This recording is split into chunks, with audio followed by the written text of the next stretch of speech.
मैं जब भी नहाने जाता मैं अपनी बुआ की बेटी को कपड़े के बहाने वॉशरूम में बुला लेता और गले लगाकर उससे लिपट जाता। मेरी छोटी बहन चुप चुप कर हमें देखती रहती। एक दिन घर वाले शादी पर चले गए। मेरी बुआ की बेटी घर में अकेली थी। मैं जैसे ही उसके कमरे में गया तो मेरे पैरों तले से ज़मीन निकल गई, क्योंकि मेरी छोटी बहन और बुआ की बेटी दोनों एक साथ। मैं खाते पीते घराने से ताल्लुक़ रखता था। हमारी फैमिली कोई बहुत बड़ी फैमिली नहीं थी। कपड़ों की छोटी छोटी दुकान थी और फैमिली बड़ी ना हो जाए की वजह से हमारा खुशहाल घराना था। बाबा और माँ हम दोनों से बहुत प्यार करते थे, क्योंकि हम उनके सब कुछ थे। उन्होंने हमें बेहतरीन स्कूल में पढ़ाया, यहाँ तक कि सब ठीक था। लेकिन मेरी आदतें बहुत ख़राब हो रही थी। वजह शायद मेरे दोस्त थे, जो कि मुझसे भी ज़्यादा अमीर थे। वह हर वक्त कोई ना कोई घटिया हरकत करते रहते थे। पहले पहले तो मुझे यह सब बहुत बुरा लगा, लेकिन फिर मैं भी उनमें शामिल हो गया। कभी माँ बाबा ने भी कोई नसीहत नहीं दी थी, सिर्फ हमें एक ही बात कहते थे कि दिल लगाकर पढ़ना, दिल लगाकर पढ़ना और अच्छे नंबर लेकर आना। इस तरह हमें खुली छूट मिल गई थी और माँ हमेशा मुझे बाबा से बचा लेती थी। वह मेरे लिए पूरी दुनिया से लड़ने को तैयार थी। उनको अगर कोई यह कह देता कि तुम्हारा बेटा बिगड़ रहा है, तो वह उस पर बरस पड़ती थी। मैं समझ गया कि माँ के होते हुए मुझे कुछ कोई कह नहीं सकता। इस तरह मैं खुलकर बदतमीजी करने पर उतर आया। अब स्कूल में जिन दोस्तों से मुझे चिढ़ थी, वह बहुत बुरी बातें करते हैं। मैं उनके साथ बैठता और वह मुझे हर बात कहते जो मुझे बुरी लगती थी। लेकिन अब मुझे वह बातें बुरी कहाँ लगती थी। अब तो मेरा उनके बगैर दिल ही नहीं लगता था। यूँ मैं गुमराह होता गया और गुनाहों की दलदल में दस्तक देता गया। फिर एक बार हमारे स्कूल में पार्टी थी। इस पार्टी में यूनिफॉर्म नहीं बल्कि घर के नए कपड़े पहनकर जाना था। खाना अपनी तरफ से लेकर आना था और मोबाइल कैमरा वगैरह भी लाना था। फिर वह दिन भी आ गया। स्कूल में हर तरफ जैसे रंग ही रंग बिखरे हुए थे। मोहित और करण अपने कैमरे लाए हुए थे और हम सब एक जगह छुपकर लड़कियों की फोटो बनाने लगे। किसी लड़के ने हमें देख लिया और हमारी क्लास टीचर को बता दिया, जिससे हमें बहुत डांट पड़ी। फिर कुछ दिन बाद हमारी क्लास में टीचर आई, जो कि हमें फिजिक्स से पढ़ाती थी। उन्हें भी वह बात पता चल गई थी। वह फिर नरम लहजे में समझाने लगी कि यह बात बहुत बुरी है, लेकिन हम चुप होकर बैठे थे। तब वह बोली, देखो बेटा, अभी तुम लोगों को हमारी बातें गलत लगती है। जब तुम लोगों पर गुजरेंगी तब तुम्हें पता चलेगा। अगर कोई हमारी बहन के साथ ऐसा करे तो तुम लोगों को कैसा लगेगा। फिर मोहित ने खड़े होकर कहा, सर, मेरी तो बहन ही नहीं है, माँ तो है। सर के कहने पर वह थोड़ा मुस्कुराया। उससे क्या होता है। देखो बेटा, यह बात मत समझना कि तुम किसी की बहन के साथ बदतमीजी करो तो तुम्हारी बहन महफूज रहेंगी। नहीं, यह कुदरत का इंसाफ है। जब तुम बुरा करोगे तो तुम्हारी बहन के साथ भी जरूर बुरा होगा, और फिर देखना तुम्हारी एक गलती तुम्हारी पूरी जिंदगी तूफान खड़ा कर देंगी। लेकिन हमने उनकी बात पर ध्यान नहीं दिया और अपने कामों में बिजी होकर अपनी जवानी की सीढ़ी पर कदम रखने गए। फिर क्या था, अब हम बुरा काम करने लगे थे। लड़की को देखते, उससे दोस्ती करते, फिर प्यार का नाटक करते और होटल के कमरे में ले जाते, जिसमें मोहित और करण पहले से ही मौजूद होते और इस पर भूखे भेड़ियों की तरह झपकते। वह लड़की रोती चिल्लाती, लेकिन उसकी चीख कमरे से दबकर रह जाती और हम लोग मिलकर एंजॉय करते। एक दिन मैं किसी लड़की के साथ एंजॉय करके घर पहुंचा तो घर में एक भोली भाली मासूम लड़की को देखा।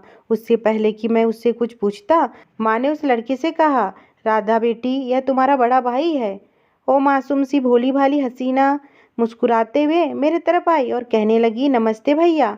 उसने सर झुकाया ताकि मैं उसके सर पर हाथ रखूं, लेकिन मैं आगे बढ़कर उसे बाहों में भर लिया। उसने कोई खास नोटिस नहीं किया और शर्माती मुस्कुराती हुई थोड़ी दूर खड़ी हो गई। तभी माँ बोली, बेटा, यह राधा है। अब यह हमारे साथ हमारे घर में ही रहेंगी। इसे भी तुम अपनी बहन की तरह ही समझना, माँ ने कहा। और राधा, यह आज से तुम्हारा बड़ा भाई है और तुम भी इस पर अपना हक जताना। राधा दिखने में तो भोली भाली लड़की लगती थी, लेकिन वह गजब की खूबसूरत और हसीन थी।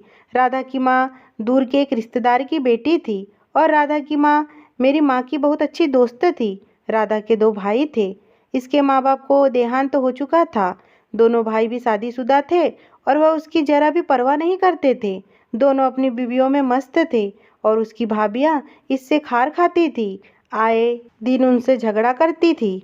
इसलिए वह माँ के साथ आ गई थी। माँ तो वैसे भी बहुत अच्छी औरत थी और वह उसे अपने साथ लेकर आ गई और यूं मासूम सी भोली भाली राधा बेफिक्र होकर उसे अपना घर समझने लगी।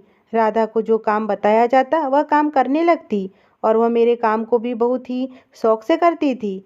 एक दिन मैंने उसे कपड़े इस्त्री करने को कहा। वह गुनगुनाते हुए मेरे कमरे में दाखिल हुई। अमित भाई, कौन से कपड़े इस्त्री करूं?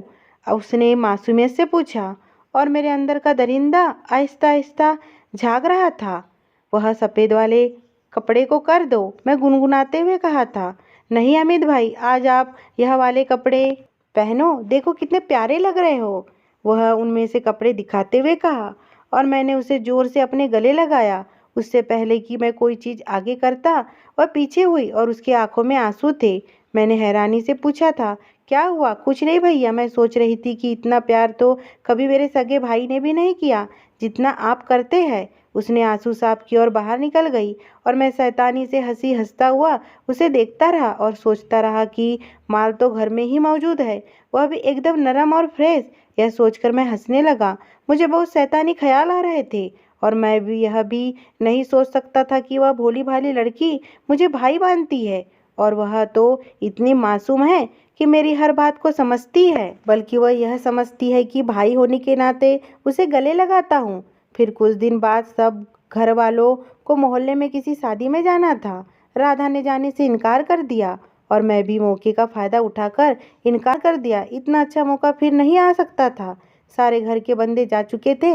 मैं तो नहाने के लिए वॉशरूम में घुस गया और कुछ देर पानी बहाता रहा। फिर मैंने राधा को आवाज़ दी। वह समझी कि शायद मैं कपड़े मांग रहा हूँ। वह पहले भी अक्सर मुझे कपड़े देने आया करती थी। वह कपड़े लेकर आई तो मैं उसकी कलाई पकड़ लिया। भैया, ये क्या कर रहे हो? यह लीजिए कपड़े, मेरी कलाई छोड़े।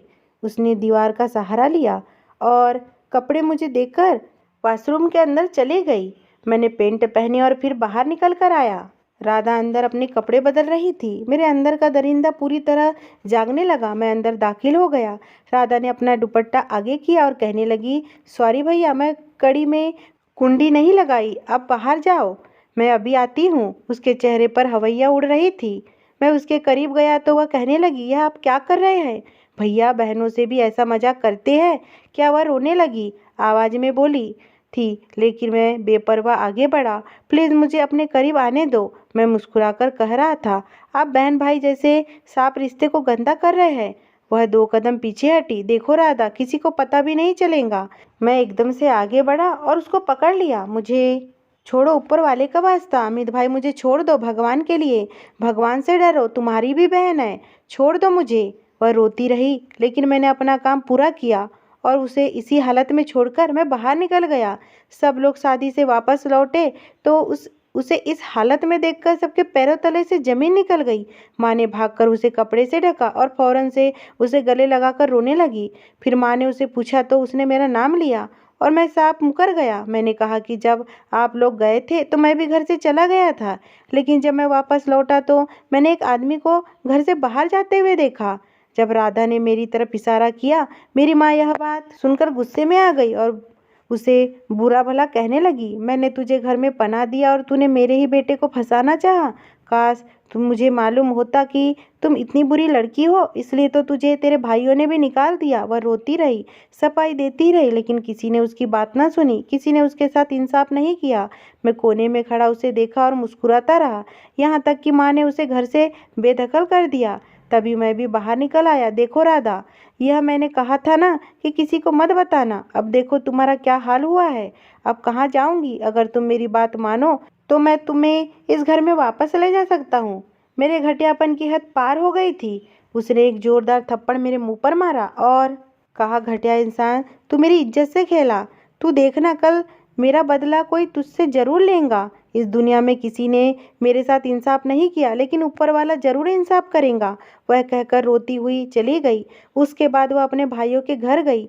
कैसे गई मुझे नहीं पता, लेकिन वह भी उसकी कहानी सुनने के बाद भाभियों ने उसे ही गलत कहा, उस पर इल्जाम लगाकर उसे घर से बाहर निकाल दिया और वह दरवाज़ा खटखटाते रही, जो वह जानती थी, लेकिन सबने उसे बाहर कर दिया। वह पागलों की तरह गली गली नुक्कड़ नुक्कड़ फिरती रही। कहीं उसने कुछ मर्द को खड़े देखा आंधाधुंध भागने लगी। अमित के बाद उसका हर रिश्ते से भरोसा उठ चुका था। वह समझी कि वो मर्द भी उसका जिस्म नोचने के लिए खड़े हैं। वो भागते भागते किसी चीज से टकराई और उछलकर सड़क पर जा गिरी। वहां से आते ट्रक ने उसके जिस्म की धज्जियां उड़ा दी। मरने के बाद उसका किस्सा रह गया। किसी ने मुझ पर केस नहीं किया। औरतों और किसी ने भी यह भी नहीं देखा कि वह मासूम सी लड़की किस चीज से टकराई थी। वो मेरी बाइक थी और वह भी मैंने जानबूझकर किया। कोई मुझ पर केस ना कर सके। मैं इस लड़की के साथ जबरदस्ती की है। और फिर मैं थोड़ी दूर जाकर खड़ा हो गया। जब उसने अपने आखिरी सांस ली तब मैं सुकून से सांस ली और खुद को हल्का महसूस करने लगा। अब हमारे घर में राधा की जिक्र नहीं होता था। ऐसा लगता था कि वो कभी हमारे घर का हिस्सा थी ही नहीं। बाबा और माँ अपने कामों में बिजी हो गए और मैं अपने कामों में फिर से करने लगा। इस वाक्य को गुजरे सालों हो गए। एक दिन राधा का भाई राधा से मिलने आया। हम सब हैरान हुए कि उन्हें राधा के बारे में मालूम ही नहीं था। हालांकि राधा अपने घर भी नहीं गई थी। माँ ने इसे सारा किस्सा बताया तो वह एकदम गुस्से में आ गया, लेकिन माँ ने उसे बेइज्जत करके घर से निकाल दिया। राधा का भाई घर पहुंचा तो उसने सबसे पहले अपनी बीबी को अपने पास बुलाया और उसे राधा के बारे में पूछा।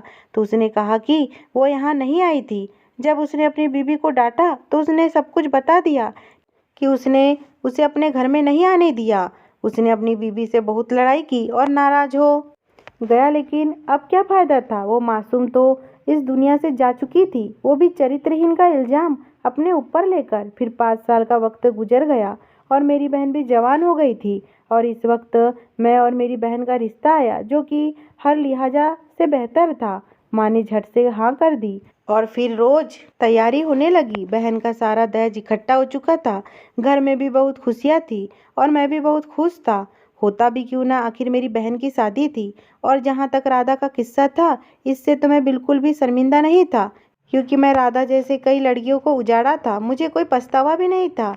कभी कभी मैं सोचता कि लोग कहते हैं कि जो दूसरों के साथ गलत करता है उसके साथ गलत ही होता है, लेकिन मेरे साथ ऐसा कुछ नहीं हुआ था। अब तो मेरी बहन की शादी भी हो रही थी, ये सोचकर ही मैं सुकून से था। लेकिन कहते हैं ना कि भगवान के यहाँ देर है अंधेर नहीं।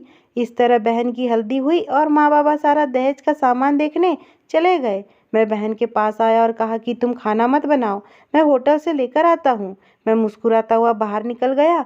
होटल हमारे घर से थोड़ी दूरी पर था, इसलिए खाना लेते हुए मुझे कुछ देर हो गए। मैं खाना लेकर वापस आया तो मैं अपने कमरे के सामने लोगों का भीड़ लगा देखा। उन्होंने हाथों में मोबाइल ले रखे थे। मैं भीड़ को हटाता हुआ अंदर गया तो हैरान हो गया। घर में मेरी बहन अजीब हालत में पड़ी हुई थी, ठीक वैसे ही जिस तरह मैं राधा को छोड़कर गया था। मैं कांपता रह गया और लोग खड़े उसका वीडियो बना रहे थे। मैं जल्दी से उसे उठाकर कमरे में ले गया। माँ बाबा भी आ गए। वह भी दिया देखकर रोने लगे। राधा याद आने लगी थी जो मुझे भैया कहती थी, और वह लड़की याद आने लगी जो मुझे बहन का वास्ता देती थी। आज मुझे पता चला कि जब अपनी बहन के साथ ऐसा होता है तो कैसा लगता है। मैंने पूछा कि यह सब कुछ किसने किया है। एक आदमी ने कहा, सुमित ने किया है। मैं बहुत गुस्से में उसके घर की तरफ दौड़ा। वो खाना खा रहा था। मैं घर में दाखिल होते ही उसका गला दबाकर उसकी जान ले ली। इसी बीच किसी ने पुलिस को फ़ोन कर दिया और वह वहां आकर मुझे पकड़कर ले गई। उसके बाद मुझे अदालत में ले जाया गया, जिसमें मैंने अपने सारे अगले पिछले पाप स्वीकार किया कि राधा से मैंने ज़बरदस्ती की थी। माँ बाप अपना कलेजा काँप कर रह गए और राधा का भाई और उसकी भाभी शर्मिंदगी से नज़रें चुराए खड़ी हुई थी। मैंने सारे पाप स्वीकार कर लिए थे। इसके लिए अदालत ने मुझे उम्र कैद दे दी। आज पूरे 11 महीने हो गए हैं मुझे जेल में बैठे हुए, और इन सब का मैं ही जिम्मेदार हूँ। मैं अपनी ज़िंदगी अपने हाथों से ख़त्म कर ली है। राधा यह बात यही कहती थी कि कुदरत ज़रूर इंसाफ करेगा, और वह ठीक कहती थी। आज कुदरत ने इंसाफ कर दिया था। यही मेरी सज़ा है। मुझे माँ बाप की सेवा करनी चाहिए थी। मैं जेल में आ गया था। बहन की मेरे कामों की वजह से शादी टूट गई थी। अगर मैं शादी कर लेता और एक इज्जतदार जिंदगी गुजारता, लेकिन अब क्या हो सकता था। राधा रोज मेरे ख्वाब में आती थी और मुझे कहती, अमित तुम्हें सज़ा ज़रूर मिलेगी। और जब मुझे सज़ा मिली, वह एक दिन मुस्कुराते हुए आई, देखो अमित, किसी ने मेरे साथ इंसाफ नहीं किया, लेकिन कुदरत का इंसाफ देखो, उसने कैसा बदला लिया है। मेरे इतने वक्त में मेरी माँ सिर्फ मुझसे 2 बार ही मिलने आई थी। वह माँ जो उसके लिए सारी दुनिया से लड़ने को तैयार थी, आज उसकी वजह से अपने खानदान में कटकर रहने लगी थी। मुलाकात पर माँ ने कहा था, अमित, मुझे यह कहते हुए बहुत शर्म महसूस हो रही है कि मैं तुझ जैसे बेटे को जन्म दिया है और दरअसल गलती मेरी ही है। मैंने तुझे अगर शुरू से ही लड़कियों की इज्जत करना सिखाई होती तो आज ये नौबत आती ही नहीं। मेरी बहन एक जिंदा लाश बनकर रह गई थी और यही हाल अब मेरे माँ बाप का भी था। गली से गुजरते हुए उन्हें कितनी बदनामी उठानी पड़ती थी। शुरू से ही लड़कियों की इज्जत करना सिखाया होता तो आज ये नौबत नहीं आई होती। यह तो वही जानते हैं, एक बात, इंसान को कुछ भी करता है तो उससे पहले अपना अंजाम भी सोचकर करे। उसका किया हुआ हमेशा उसके सामने आता है। अगर ये स्टोरी आपको पसंद आई हो दोस्तों और चैनल पे नए हो तो प्लीज़ मेरे चैनल को सब्सक्राइब करना बिल्कुल ना भूलें।